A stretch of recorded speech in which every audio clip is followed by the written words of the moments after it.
Hi, kids. Okay, greatest films of all time.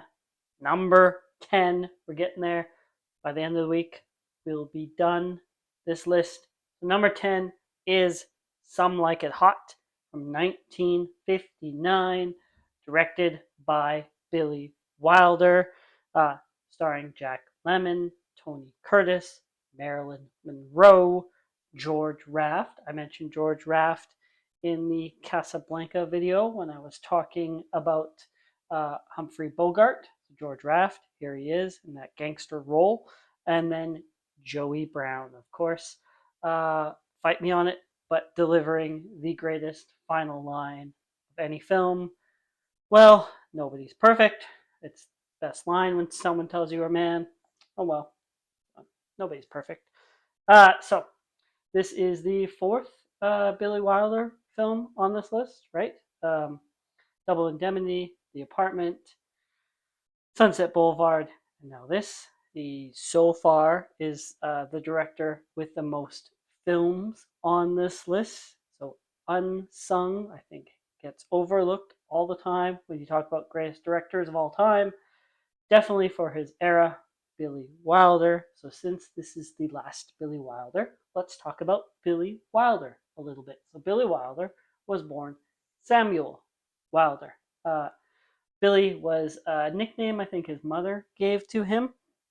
So, born in what is now part of Poland, his parents ran a fairly successful cake shop. His father died when he was 22. His mother remarried. Wilder started out as a journalist, a reporter. He was interested in movies, so he started screenwriting, wrote some films in Berlin, and then because he was a Polish Jew, there was reasons he didn't want to be there anymore. So fled to Paris, and then of course eventually ended up in America, started making movies. Billy Wilder was really smart, and he was also really smart to recognize that he didn't always know everything. So I've talked about before, he would have his editor on set talk about scenes, go over things. He wasn't shy to outsource, get other people's opinions on things to try and make everything the best. Also, I think he usually or always had another co-writer on his films. So this film, Some Like It Hot, is based on a French film originally called Fanfare of Love from 1935. That film is about two guys who want to tour the French Riviera. The only way to do that is pretend to be female musicians. So pretend to be females, join this band so they can tour the French Riviera. Then in 1951, it was remade in Germany. They changed it up a little bit. The German version, they were just unemployed musicians. The only way they could get a job or get work was to pretend to be females and join the female band. So Wilder takes that and he just adds the mob element, the George Raft element. So gives them a reason to pretend to be women, gives them a reason to hide their identities. And it's, you know, just mobsters. Mobsters are cool, right? Um, I.A.L. Diamond is the co-writer for this one. He's also the co-writer on The Apartment, with your Jack of Lemons was in there too. So for the men pretending to be women, they were coached by Barbette. Barbette was a trapeze and high wire performer. Barbette was a man, I believe, born in Texas. Uh, Barbette would perform his high wire act in drag. So he'd do his high wire act dressed full drag as a female because he thought it was more impressive with the female clothing and everything.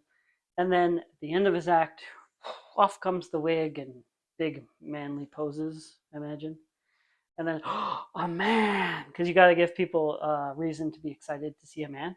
Um, so, Barbette, drag, high wire performer, taught Jack Lemmon, Tony Curtis, how to be a woman. The film is 1959. It is in black and white. The reason for that being to conceal how hideous Tony Curtis and Jack Lemmon are in drag. Go.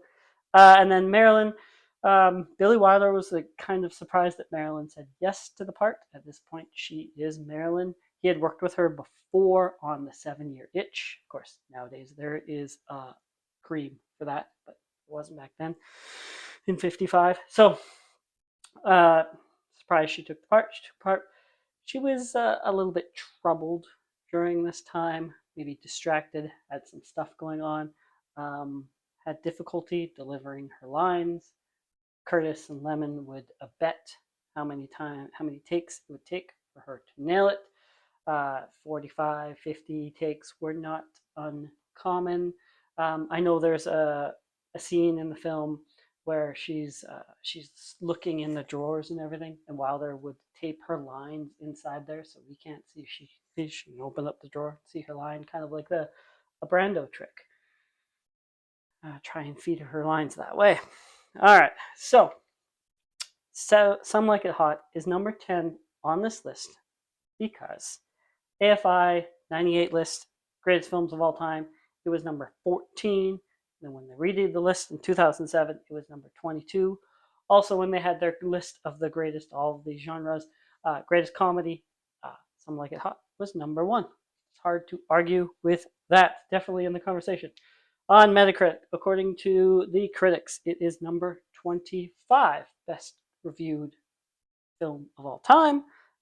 BFI 2012 list is number 43 on the critics list, number 37 on the directors.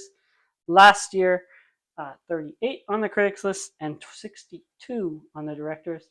It is not in the top 100 on IMDb.